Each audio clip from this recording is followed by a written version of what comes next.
Hi, and welcome to my data visualization assignment. It's called Visualizing Bird Bones. My name is Alistair Grevis-James, and I'm a student in Semester 2, RMIT 2018. My data was obtained from kaggle.com, and it contains length and diameter or width measurements of 5 different bones from 420 birds.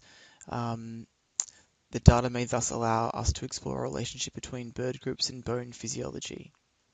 In this dataset, the birds are classified into different ecological groups, sort of very broadly, and that includes swimming birds, wading birds, terrestrial birds, raptors, scansorial birds, and singing birds.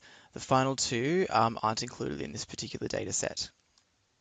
The terrestrial birds would include emus, ostriches, turkeys. Songbirds would include wrens, sparrows, finches. Wading birds would include egrets or heron. Raptors would include owls, hawks, eagles. Swimming birds would include ducks, swans, geese, and scansorial birds would include parrots, woodpeckers. This is a pigeon skeleton, and on the top right-hand side we can see the ulna. On the top left we can see the humerus. Down from that we can see the femur. On the right-hand side we can see the tibiotarsus, and at the bottom we can see the tarsometatarsus. I created a ridgeline plot which was faceted by the bone type and also by what type of bird it was.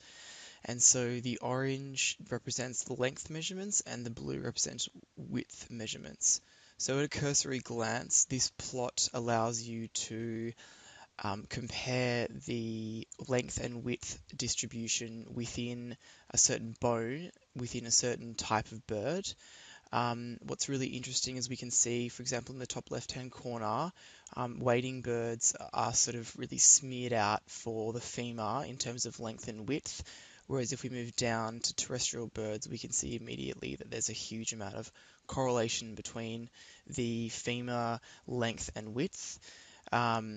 We also see, for example, in the bottom right-hand corner, the ulna for scansorial birds is also completely correlated. Whereas if we move up the ulnar measurements, we see that in the case of raptors and songbirds, there's a very equal spread for both length and width. If we look towards the tibiotarsus, we see as well some plots that have quite a lot of overlay.